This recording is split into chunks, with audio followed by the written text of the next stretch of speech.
کہ हम एक दूसरे को किस तरह से माफ़ कर सकते हैं। किसी को माफ़ कर देना कितना मुश्किल है। हमारे यहाँ तो आप जानते हैं कि ऐसे लोग भी मिल जाते हैं जो कि एक दूसरे को गुस्से से देखने की वजह से झगड़ा करने लगते हैं। जहरीले जज्बात ही की वजह से हम मौका की तलाश में रहते हैं और जैसे ही हमें मौका मिलता है तो हम उस बंदे को तकलीफ देने की कोशिश। यही वजह है कि बाइबल मुक़द्दस तलख़ी को जहर से ताबीर करती है। दोस्तों, मोहतात रहें। अगर आप मोहतात नहीं है तो ये जहरीली जड़ बाइबल एक कदम और आगे बढ़ती है और बताती है कि मुआफ़ करना क्यों ज़रूरी है। क्या आपने खुदा की बख्शिश को तस्लीम किया है? क्या आप यस्सु की कुर्बानी को समझते हैं ताकि आपको मुआफ़ किया जा सके?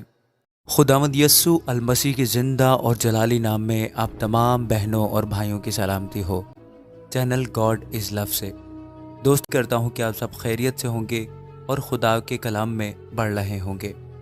दोस्तों, आज की इस वीडियो में हम माफ़ी के मुतल्लिक बात करेंगे कि हम एक दूसरे को किस तरह से माफ़ कर सकते हैं। दोस्तों, मैं भी जानता हूँ और आप सब भी जानते हैं कि किसी को माफ़ कर देना कितना मुश्किल है। बदला लेना भी दोस्तों एक इंसानी फितरत है और हमारे यहाँ तो आप जानते हैं कि ऐसे लोग भी मिल जाते हैं जो कि एक दूसरे को गुस्से से देखने की वजह से झगड़ा करने लगते हैं। दोस्तों, जब हमें किसी से तकलीफ़ पहुंचती है तो हमारी तरफ से नाराज़गी एक फितरी अमल है और फिर नाराज़गी के साथ ही हमारे अंदर तलख़ी पैदा हो जाती है और हमारे अंदर गुस्सा, नाराज़गी और उस बंदे से बदला लेने के जज्बात पैदा हो जाते हैं। दोस्तों, इन जहरीले जज्बात ही की वजह से हम मौका की तलाश में रहते हैं और जैसे ही हमें मौका मिलता है तो हम उस बंदे को तकलीफ़ देने की कोशिश करते हैं या नुकसान पहुंचाने की कोशिश करते हैं। और दोस्तों, हम ये भी चाहते हैं कि जितना उसने हमें नुकसान पहुंचाया या जितनी उसने हमें तकलीफ़ दी, हम उससे ज़्यादा उसको नुकसान पहुंचाएं। लेकिन प्यारे दोस्तों, ये सब होने के बाद भी ये मामला रुकता नहीं है। हमारे इस अमल से एक तो वो बंदा जिसको हम नुकसान पहुंचा रहे हैं उसको तकलीफ़ पहुंचती है या नुकसान होता है, उसके साथ साथ उसके आसपास के लोगों को भी उससे तकलीफ़ पहुंचती है। यानी कि अगर आप किसी एक बंदे को कोई नुकसान पहुंचाते हैं तो उसकी फैमिली मेम्बर या उसके आसपास के दोस्त अहबाब जो भी होते हैं उनको भी उससे कुछ न कुछ थोड़ा बहुत ज़रर पहुंचता है हमारे इस अमल की वजह से। यही वजह है कि बाइबल मुक़द्दस तलख़ी को जहर से ताबीर करती है। बाइबल मुक़द्दस फरमाती है, गौर से देखते रहो कि कोई शख्स खुदा के फजल से महरूम ना रह जाए। ऐसा ना हो कि कोई कड़वी जड़ फूट कर तुम्हें दुख दे और उसके सबब से अक्सर लोग नापाक हो जाएं। आमीन। दोस्तों, मोहतात रहें। अगर आप मोहतात नहीं है तो ये जहरीली जड़ आपको, आपके करीबी लोगों को, आपकी फैमिली को, आपके दोस्तों को, भाइयों को नुकसान पहुंचा सकती है। मेरे प्यारे दोस्तों, आप अपने आप से सवाल करें, क्या आप किसी ऐसे शख्स के साथ रहना पसंद करेंगे जो ऐसे ही जज्बात रखता हो और आपको नुकसान पहुंचाने की कोशिश कर रहा हो? बाइबल एक कदम और आगे बढ़ती है और बताती है कि मुआफ़ करना क्यों ज़रूरी है।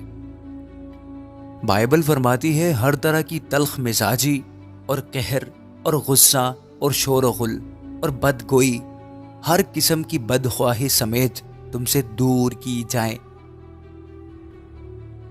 तो प्यारे दोस्तों, मेरे प्यारे भाइयों, मेरी प्यारी बहनों, तो सवाल ये पैदा होता है कि हम एक दूसरे को मुआफ़ किस तरह से करें। प्यारे दोस्तों, एक दूसरे को मुआफ़ करने के बहुत से तरीके हैं, लेकिन मेरे प्यारे दोस्तों, कलाम मुक़द्दस में से मुआफ़ करने के जो 3 तरीके मैं आपके साथ शेयर करने वाला हूँ, यानी कि मुआफ़ करने के बहुत से तरीक़ों में ये 3 तरीके शामिल होते हैं। पहला तरीका, प्यारे दोस्तों, मुआफ़ी पर रखे जाने वाली उस अहमियत को पहचानने की ज़रूरत है जो खुदावंद यस्सु अल मसीह ने रखी जब वो शागिर्दों को सिखा रहा था कि खुदा से बात कैसे की जाए। उसने अपनी दुआ में इसका तज़किरा किया था और फरमाया था, हमारे गुनाहों को मुआफ़ कर जैसा कि हमने अपने खिलाफ गुनाह करने वालों को मुआफ़ किया। दूसरा तरीका, प्यारे दोस्तों, दूसरा तरीका है कि शैतान के हर काम को रद्द करें, अपने गुस्से को भड़कने न दें। جب آپ اپنے غصے پر قابو پائیں گے تو شیطان فیل ہو جائے گا۔ شیطان کو اپنی تلخی کو استعمال کرنے کا موقع نہ دیں اور غصے کو اپنے قابو میں رکھیں تاکہ ہم گناہ نہ کر سکیں۔ بائبل مقدس میں اس طرح سے لکھا ہے، غصہ تو کرو مگر گناہ نہ کرو، سورج کے ڈوبنے تک تمہاری خفگی نہ رہے، اور ابلیس کو موقع نہ دو۔ یعنی کہ اپنے غصے کے اوپر قابو رکھیں اور شیطان کو اپنے کام میں کامیاب نہ ہونے دیں۔ اس طرح سے ہم اپنے بدلے کی آگ کو ٹھنڈا کر سکتے ہیں۔ اگر ہمیں غصہ نہ آئے تو ہم بدلہ نہیں لیں گے اور دوسرے کو معاف کر دیں گے۔ دوستو، تیسرا طریقہ ہے کہ ہمیں یاد رکھنے کی ضرورت ہے خدا نے ہمیں معاف کیا، اور اسی طرح پیارے دوستو ہمیں ایک دوسرے کے عیبوں کا ازالہ کرنا چاہیے، اور جو کوئی آپ کے ساتھ برا کرتا ہے اس کو معاف کر دینا چاہیے۔ میں جانتا ہوں یہ بہت مشکل ہے، لیکن خدا کے کلام کے ذریعے سے ہم یہ طاقت پا سکتے ہیں۔ تیسرے طریقے کے لیے حوالہ میں آپ کے سامنے پیش کرتا ہوں۔